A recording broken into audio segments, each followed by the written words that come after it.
നിങ്ങളുടെ ഇഷ്ട പരമ്പരകൾ എക്സ്ക്ലൂസീവായി സൺ നെക്സ്റ്റ് ആപ്പിലൂടെ തികച്ചും ഫ്രീ ആയി ഇപ്പോഴേ ആപ്പ് ഡൗൺലോഡ് ചെയ്യൂ. അതിനുള്ളിൽ ഇങ്ങനെ വെളിയിൽ വന്ന് കിടന്നൊരു സീൻ ഉണ്ടാക്കണോ? എന്നെ തോൽപ്പിക്കാൻ വേണ്ടിയാണോ നീ ഇങ്ങനെയൊക്കെ ചെയ്യുന്നേ? ഹേയ്, ഏട്ടൻ എവിടെയും ജയിച്ചു കാണണമെന്നേ ഞാൻ ഇതുവരെ ആഗ്രഹിച്ചിട്ടുള്ളൂ. ഈ വീട്ടിലും ഞാൻ ഏട്ടനൊരു സ്ഥാനം തന്നിട്ടുണ്ട്. അതുകൊണ്ട് തന്നെ ഏട്ടൻ ഹാളിൽ പാവിരിച്ച് കിടക്കുമ്പോൾ പ്രതിഭയ്ക്കും എനിക്കും ഏട്ടന്റെ റൂമിൽ സുഖമായിട്ട് കിടന്ന് ഉറങ്ങാൻ പറ്റില്ല. മനസ്സിലായടാ, മനസ്സിലായി. നിനക്ക് എങ്ങനെയെങ്കിലും നിന്റെ ഏട്ടനെ അവളുടെ അടുത്തേക്ക് തിരിച്ചയക്കണം. എന്നാലേ നിന്റെ ഈ നാടകമൊക്കെ കണ്ട് എന്റെ മോൻ എന്നെ വിട്ട് പോവില്ല. എടാ, ആ മുറി ഇവന് വേണ്ടെങ്കിൽ നീ നിന്റെ മോനും പോയി അവിടെ കിടക്കാൻ നോക്ക്. അട്ടെ പിടിച്ച് മെത്തേക്കിടത്തേ കിടക്കില്ലല്ലോ. നീ ഇവിടെ തന്നെ കിടന്നു. വാ ഇന്ദ്ര, പോ.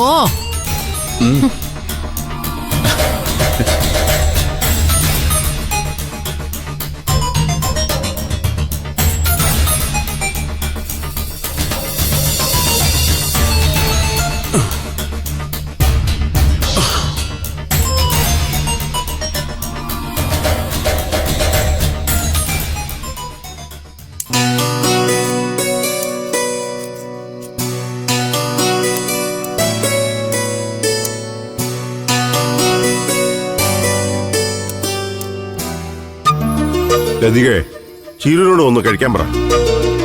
ഇന്ന് നമ്മൾ അവൾക്ക് ആഹാരം കൊടുക്കണ്ടേ, അല്ലാതെ അവളുണ്ടാക്കിയിട്ട് നമ്മൾ കഴിക്കല്ല വേണ്ടേ. ഞാൻ പറഞ്ഞു ഏട്ടാ, കേൾക്കണ്ടേ? നിങ്ങൾ കഴിക്കേ. അമ്മ എന്ന് ചീരുവിന്റെ അടുത്ത് പോയി ആദ്യം ലേറ്റ് ആക്കണ്ടാന്ന് പറ. ദാസങ്ങളുടെ വീട് വരെ ഓടിയെത്തേണ്ടതാ.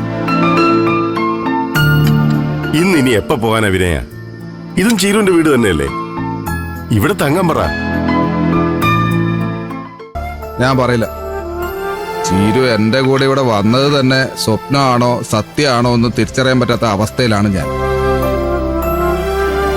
ശരി, ഇനി നീ എന്തെങ്കിലും പറഞ്ഞ് ആ സ്വപ്നം ദുസ്വപ്നമാക്കണ്ട. ലതികേ, നീയും ചീരു ഒരുമിച്ചിരുന്ന് കഴിച്ചോ. ഞങ്ങൾ വേഗം കഴിച്ചെണീക്കാം.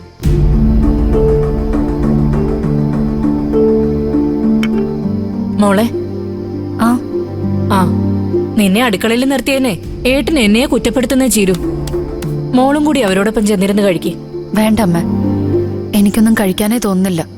അമ്മ കഴിച്ചോ. അത് വേണ്ട, അവരോടൊപ്പം ഇരിക്കാൻ മടിച്ചിട്ടാണെങ്കിൽ അവരെ എഴുന്നേറ്റിട്ട് നമുക്ക് ഒരുമിച്ചിരുന്ന് കഴിക്കാലോ.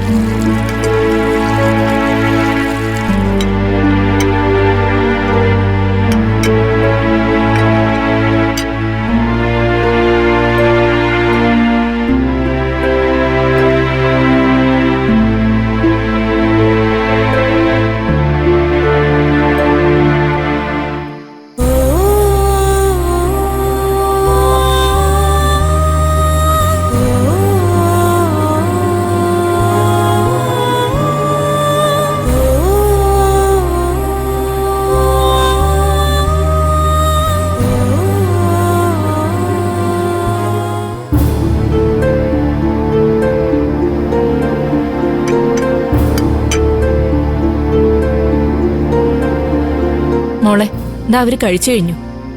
മോള് വാ, നമുക്കും കഴിക്കാം. വാ, ഇത് മതി.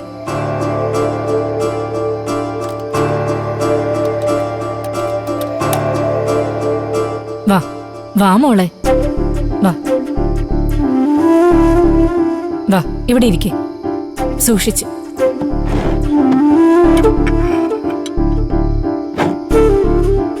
സാധാരണ മോള് നേരത്തെ കഴിച്ചു കഴിഞ്ഞ് കിടക്കുമായിരിക്കുമല്ലേ? ഇന്ന് കുറച്ച് താമസിച്ചു. രാത്രിയിൽ അങ്ങനെ ആഹാരം നിർബന്ധമൊന്നുമില്ല അമ്മ. ചിലപ്പോ എന്തെങ്കിലും പഴങ്ങൾ കഴിച്ച് വെള്ളം കുടിച്ചങ്ങ് കിടക്കും. പഴങ്ങളിപ്പൊ കഴിക്കുന്ന നല്ലതാ. എന്നാലും മറ്റാഹാരങ്ങളും കഴിക്കണം. കുഞ്ഞിന്റെ വളർച്ചയ്ക്ക് എല്ലാം വേണം. പിന്നെ യാത്ര ചെയ്യുമ്പോഴും പ്രത്യേകം സൂക്ഷിക്കണം. ആവശ്യത്തിന് മാത്രമേ വണ്ടിയിലുള്ള ഓട്ടം പാടുള്ളൂ. അല്ലാത്തതൊക്കെ ഒഴിവാക്കണം. ഇന്നിനി മോക്ക് തിരിച്ചു പോകണമെന്നുണ്ടോ? ഇവിടെ കിടന്നുറങ്ങിയിട്ട് രാവിലെ പോയാ പോരെ ചീരു? ഇപ്പൊ തന്നെ സമയം കുറച്ചായില്ലേ? അത് ഞാൻ ഡ്രസ് എടുത്തിട്ട് വരാന്നാ ദാസങ്ങളിനോട് പറഞ്ഞത്.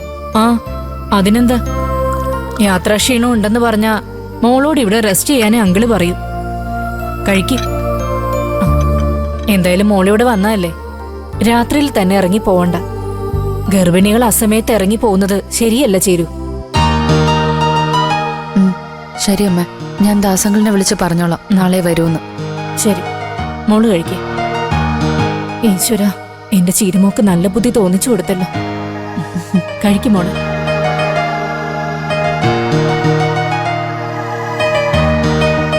കഴിക്ക.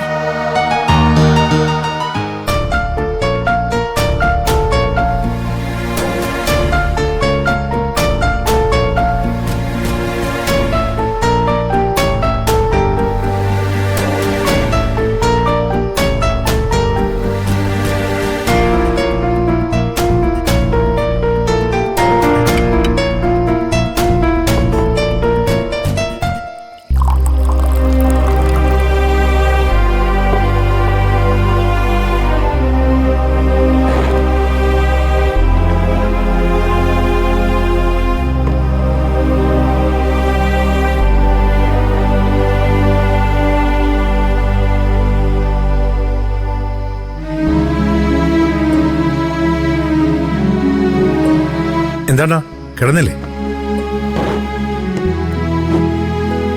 ഇതുവരെ ഒരു മയക്കം മാത്രമായിരുന്നു, ഒരു സ്വസ്ഥതയില്ല. ഇത്രയും സമയമായിട്ടും അവർ പോലീസ് സ്റ്റേഷനിൽ നിന്ന് വന്നില്ലല്ലോ ദാസ്. അവരിനി നാളെ വരുള്ളൂ.